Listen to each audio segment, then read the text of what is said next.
Good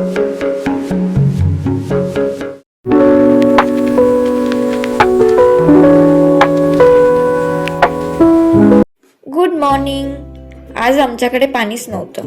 मग ठरवलं टिफिनला असं काहीतरी बनवू ज्याला कमी पाणी लागेल आणि पटकन तयार होईल. म्हणून बनवले रव्याचे दही घालून पराठे.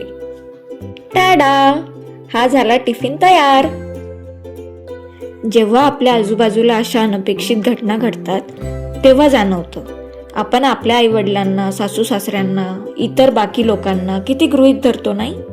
आपण आपल्यामध्येच इतके गुंतलेलो असतो की वाटतं आहेतच ना, नंतर कॉल करू. मनात असतं ते कुठे जाणार आहेत. पण आयुष्य कुठलीही नोटीस न देता क्षणात थांबू शकतं. म्हणून आज नाही तर कधीच नाही, एक फोन, एक भेट, एक तुमची आठवण आली हे शब्द कदाचित कुणाच्या आयुष्यातला सगळ्यात मोठा दिलासा ठरू शकतात. आपली माणसं आज आहेत, बस इतकंच खरं आहे.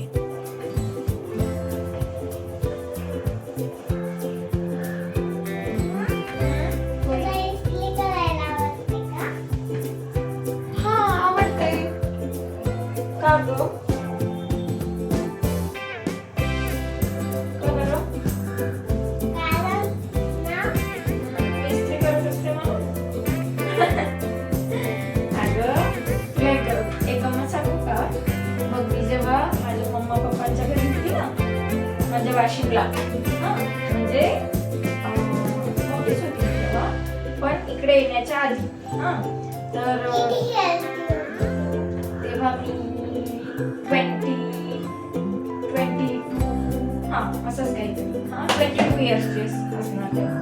तर माझी मम्मी आहे ना अशीच पप्पांचे कपडे इस्त्री करायची आणि ती काय करायची, असे खूप सारे कपडे जमा होऊ द्यायचे, म्हणजे तरी 9-10 शर्ट तरी जमा होऊ द्यायची आणि मग एक सोबतच सगळे शर्ट इस्त्री करायची.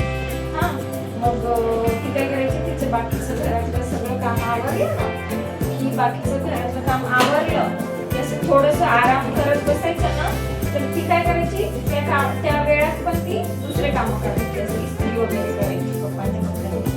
तर मी तिला काय म्हणायची की अगं पप्पांना सांगत जा करायला, बाकीचे तू जरा आराम करत जा, पप्पांना थोडं हे इस्त्री वगैरे अशी कामं तरी पप्पांना सांगत जा करायला.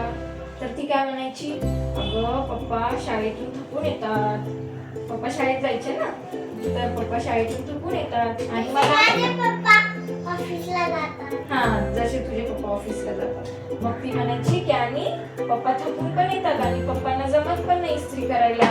मग मी म्हणायची अगं पण तू पप्पांना एखाद्या दिवशी बसून सांग की असं असं इस्त्री करायची, मग एखाद्या वेळी जर तुला वाटलं तर तू करत जा, तुला मग एखाद्या वेळी पप्पांना सांगत जा. तर ती म्हणायची सुट्टी असली तर, पण ती ऐकायचीच नाही माझं. ती म्हणायची अगं मला आवडतं करायला, मला अशी कामं करायला आवडतात पप्पांची, जसे इस्त्री करणे किंवा दुसरे एखादी काम असे.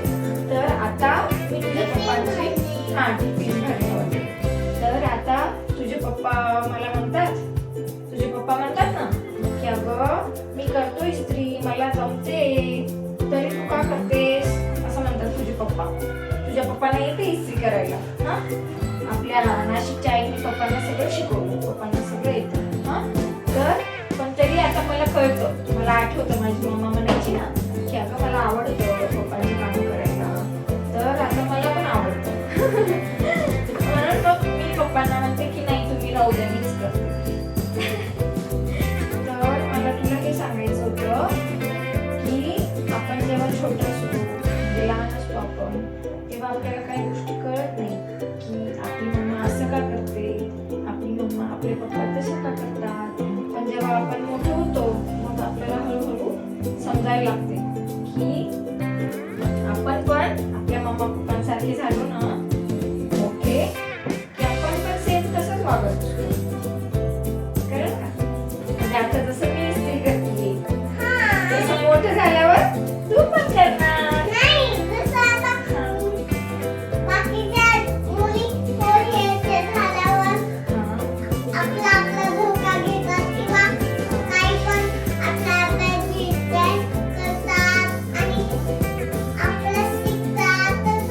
आता मी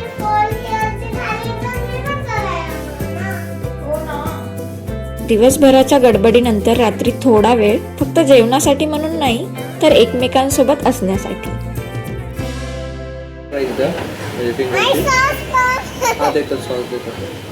आणि ज्यूसला काय सांगायचं का? तुम्हाला आमचा हा व्हिडिओ आवडला असेल तर आमच्या चॅनलला नक्की सबस्क्राईब करा. पुन्हा भेटूया, तोपर्यंत बाय.